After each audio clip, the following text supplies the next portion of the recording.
Hey there, fellas. Remember that miniature Lada that you guys seem to have liked so much? I suggest we finalize the build and go for a proper drive in the thing.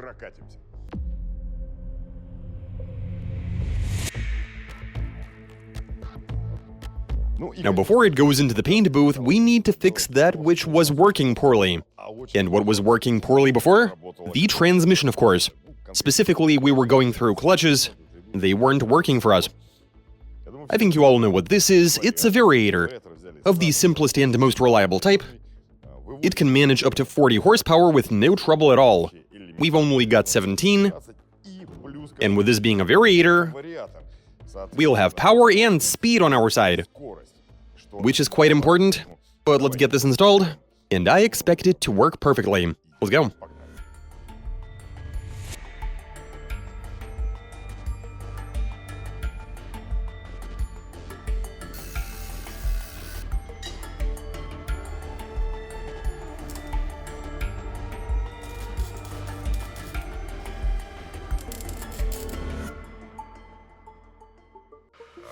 Even though the Variator is fairly compact, it refuses to fit in this space.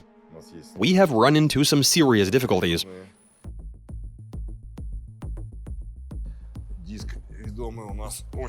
The driven disc is really big. If we place it on this side, there's interference with the engine cylinder, with the cooling fins. Also, the disc needs to go through here. This isn't going to work, but okay.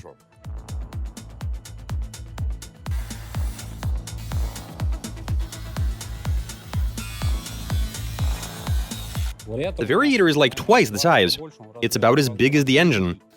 And now we're having to hack up the rear end, cut out all of the rails and braces, in order to get the engine and the Variator into position, and for everything to work as it should.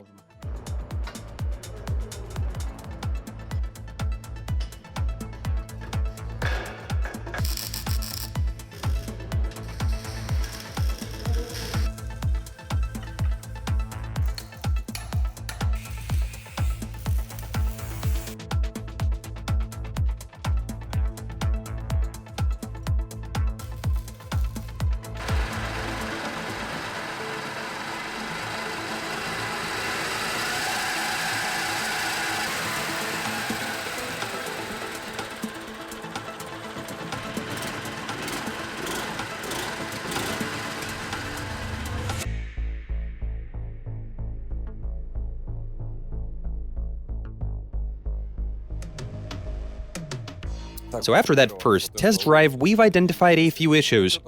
First of all, the transmission was acting up. We fried the clutch. And we noticed that the front suspension wasn't working as it should. The wheels are at different angles. One of the wheels had a lot of camber, while on the other one there was barely any. As a result, the car was stumbling, but we're rectifying that, redoing the suspension arms, and we'll get the wheels on right.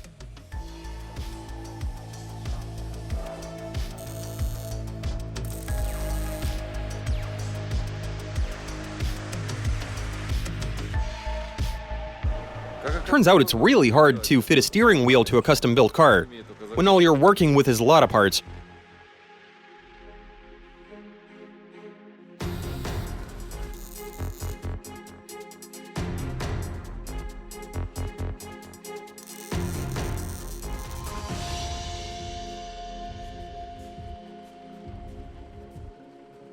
Okay, we've got all of this together, it's all good.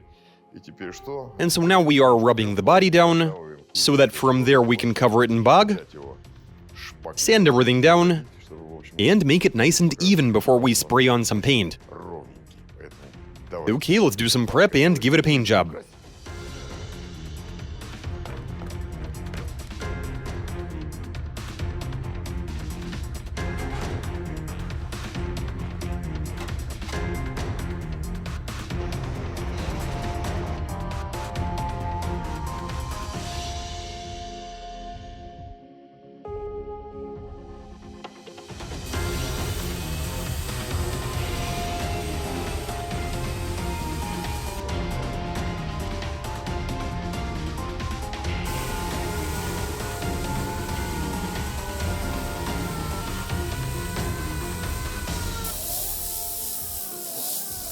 Turns out that a car's size doesn't matter when it comes to prep. Even a small car requires using a lot of bog, especially considering ours is custom built. We've already used up 5 cans of bog, also about 15 grinding discs. Our end goal is to get it to look like a proper automobile.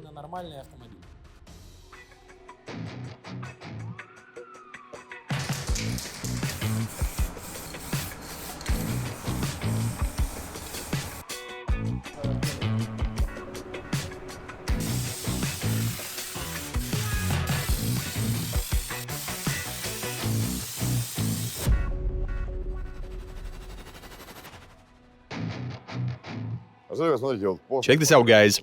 We're looking at a nice-looking little car after some paint. And now that it's all one color, it looks so much different. Now we just need to finalize the exterior, get an interior going, fit some glass to it, lighting, bumpers, and that's about it. First order of business, fit the carpet.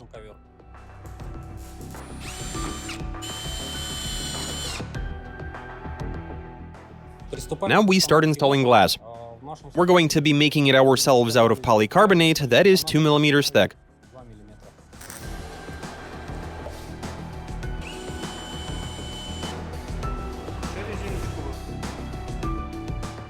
Check this out, guys.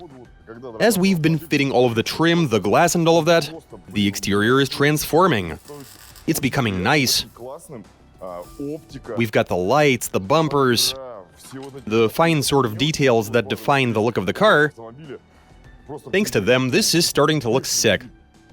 I think this is turning out very well indeed.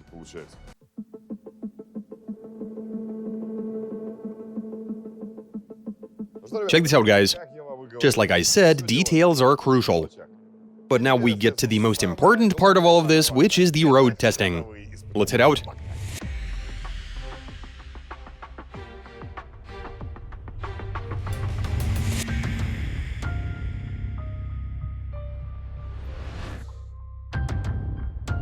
Right, guys, we have rolled the car out, it is ready, it is looking good. Now it's all a matter of driving it to see how it behaves, how it performs, and of course showing it to the public. Let's do this.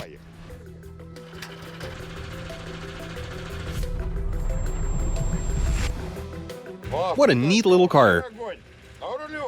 The steering is a bit squeaky, but what can you do? The important thing is that it drives. It's tiny, but it's pretty roomy even. I fit in it just fine, as you can see. Could have at least used your turn signal for that pass, for crying out loud. This is a great little thing for one person. Why do you even need some enormous thing when you're going somewhere alone? You're driving past all of these cars, they're all so big.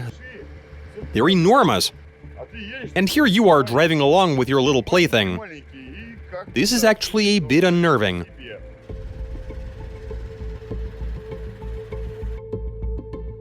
Oh, this should be interesting. I'm right next to a barrier. Let me try something cheeky. Right. Let's see. That went superbly. Oh, the security guard is already coming to reprimand me for driving underneath the barrier. No need to raise it for me. I can drive in with it down. This feels very unusual. Even when just driving by cars that are parked, they're all so big. And this is so tiny.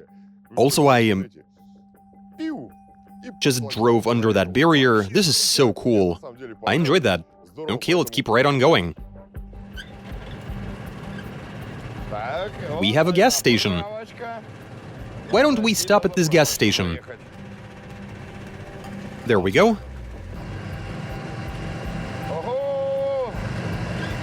It is driving well.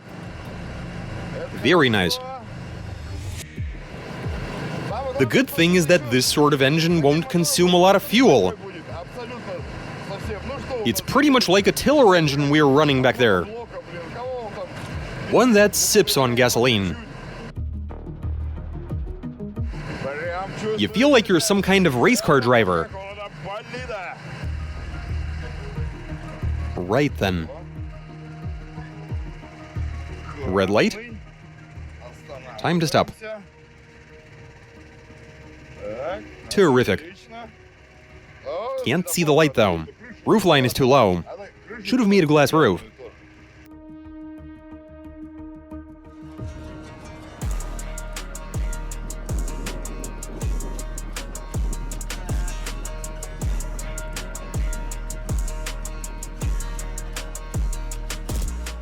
Okay, pedestrians. We definitely need to let them by. Everybody's gone, here we go. You're not allowed to ride an electric scooter on a crosswalk.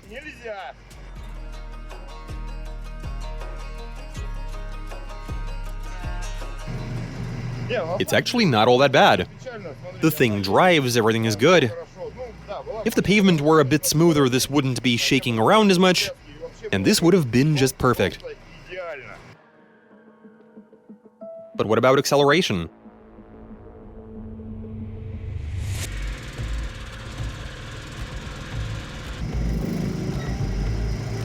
Let's see. Maybe it'll even be fast.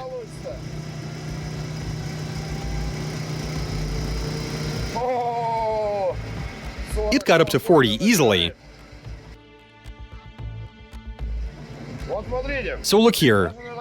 Even on this sort of small parking lot, I'm able to get up to 40 kilometers an hour in this thing.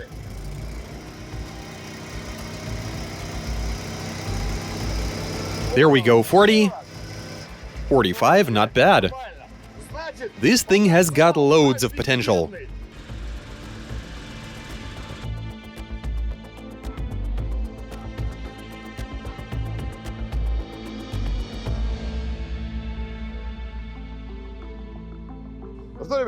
Okay guys, this is the miniature Lada.